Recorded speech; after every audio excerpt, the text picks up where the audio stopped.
एक 7 साल की मासूम सी बच्ची अपने छोटे भाई को लेकर मंदिर के सीढ़ी पर हाथ जोड़कर भगवान से न जाने क्या मांग रही थी। कपड़े मैले होने के कारण उसे कोई भी मंदिर आने के लिए नहीं कह रहा था। उसके छोटे छोटे गाल आंसुओं से भीग चुके थे।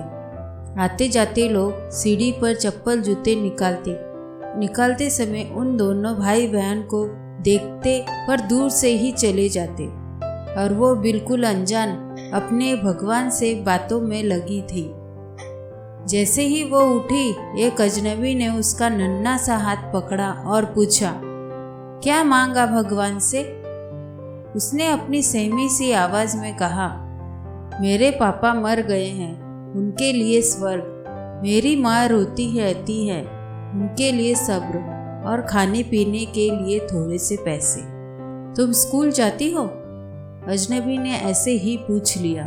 हाँ जाती हूँ, उसने कहा। किस क्लास में पढ़ते हो?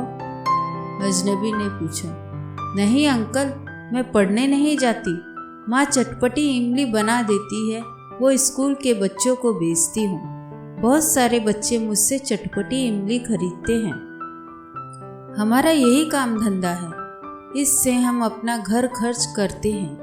बच्ची का एक एक शब्द मेरी रूह में उतर रहा था।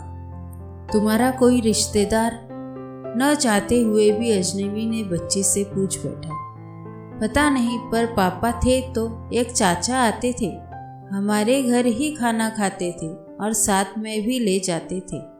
पर पापा मर गए तो चाचा एक बार भी नहीं आते। हम मिलने गए तो हमें पहचाना नहीं। माँ कहती है, गरीब का कोई रिश्तेदार नहीं होता।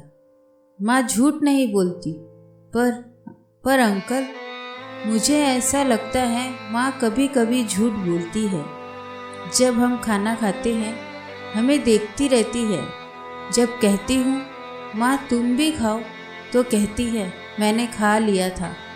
उस समय लगता है झूठ बोलती है, क्योंकि खाना थोड़ा ही रहता था और वो भी हमें खिला देती थी। बेटा, अगर तुम्हारा घर का खर्च मिल जाए तो पढ़ाई करोगे? बिल्कुल नहीं।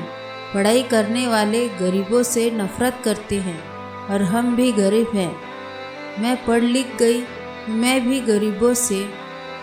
ये कहकर वो चुप हो गई। अंकल, हमें किसी पढ़े हुए ने कभी नहीं पूछा, पास से गुजर जाते हैं। अजनबी हैरान भी था और शर्मिंदा भी। फिर उसने कहा, हर दिन हम सब इसी मंदिर में आते थे। उस समय हमसे सभी प्यार करते थे। पापा मर गए तो हमें मंदिर में भी नहीं आने देते। कभी किसी ने नहीं पूछा। यहाँ सब आने वाले मेरे पिताजी को जानते थे, मगर अब हमें कोई नहीं जानता। बच्चा जोर जोर से रोने लगा। अंकल, जब बाप मर जाता है तो सब अजनबी क्यों हो जाते हैं? उसके ये सवाल का मेरे पास कोई जवाब नहीं था। मैं खामोश और उसे देख रहा था।